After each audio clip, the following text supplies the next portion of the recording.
యోగి ఆదిత్యనాథ్ అనే వ్యక్తి ఈసారి మళ్ళీ సీఎం అయ్యాడు అంటే మళ్ళీ పీఎం క్యాండిడేట్కి ఎలిజిబుల్ అయిపోతాడు కాబట్టి యోగి ఆదిత్యనాథ్ని ఇప్పుడు తప్పించేయాలి అని బీజేపీ వాళ్ళ సొంత పార్టీలోనే పాలిటిక్స్ జరుగుతున్నాయని బయటికి న్యూస్లు వస్తున్నాయి.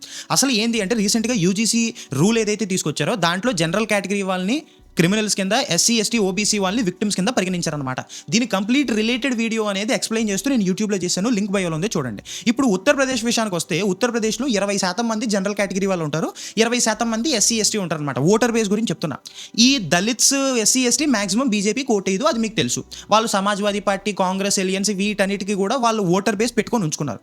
ఇప్పుడు యోగి ఆదిత్యనాథ్ గారికి అక్కడ కోర్ ఓటర్ బేస్ ఏంటంటే ప్రో హిందూ ఐడియాలజీతో ఉండి జనరల్ కేటగిరీ వీళ్ళందరూ కూడా అప్పర్ క్యాస్ట్ అని పిలుస్తారు వాళ్ళు. అలాంటి వాళ్ళందరూ కూడా యోగి ఆదిత్యనాథ్ గారికి బాగా గట్టి ఓటర్ బేస్ అనమాట. ఎంత అంటే బీజేపీ కన్నా కూడా యోగి ఆదిత్యనాథ్ గారు అంటే ఇష్టం. వాళ్ళు ఆయన చూసేస్తారు వీళ్ళు. అందుకే 9 సంవత్సరాలుగా ఆయన చీఫ్ మినిస్టర్గా ఉన్నారు. ఇప్పుడు కూడా మళ్ళీ చీఫ్ మినిస్టర్ అయితే ప్రైమ్ మినిస్టర్ క్యాండిడేట్కి ఎలిజిబుల్ అయిపోతారు. ఆయన అమిత్ షాకి డైరెక్ట్ కాంపిటీషన్ వచ్చేస్తారు. సో ఇప్పుడు ఈ దళిత్ ఓట్ బ్యాంక్ ఆల్రెడీ లేదు బీజేపీకి. ఇప్పుడు ఇదే బీజేపీ ఉత్తరప్రదేశ్లో యోగి ఆదిత్యనాథ్ గారు ఓడిపోవాలంటే ఆయనకున్న ఓటర్ బేస్ ఎవరు? General category. ఇప్పుడు ఈ జనరల్ కేటగిరీ వాళ్ళందరినీ రెచ్చగొట్టడానికి ఫస్ట్ ఏం చేస్తున్నారంటే జనరల్ కేటగిరీ వాళ్ళందరూ పెట్టుకునే మీటింగ్స్ అన్నీ కూడా బీజేపీ వాళ్ళే కావాలని అవి ఆపిచ్చేస్తున్నారు.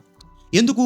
ఆ వెంటనే జనరల్ కేటగిరీ వాళ్ళందరికీ కూడా బీజేపీ మీద కోపం రావాలి. ఇప్పుడు బీజేపీ మీద కోపం వస్తే యూపీలో ఉన్నది ఎవరు? బీజేపీని రిప్రజెంట్ చేస్తుంది యోగి గారు. యోగి గారు పడిపోయారు అనుకో నెక్స్ట్ పీఎం క్యాండిడేట్కి ఎలిజిబుల్ అవ్వలేరు. అదవుతుందా? ఫస్ట్ ఆ విధంగా జనరల్ కేటగిరీ బ్రాహ్మిన్స్ వీళ్ళందరూ పెట్టుకునే మీటింగ్స్ని ఆపించేస్తున్నారు బీజేపీ వాళ్ళే.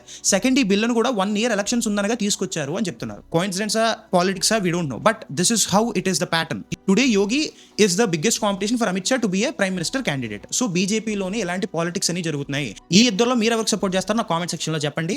యూజీసీ వీడియో యూట్యూబ్లో ఉంది, లింక్ బయోలో ఉంది చూడండి. జై హింద్, జై భారత్.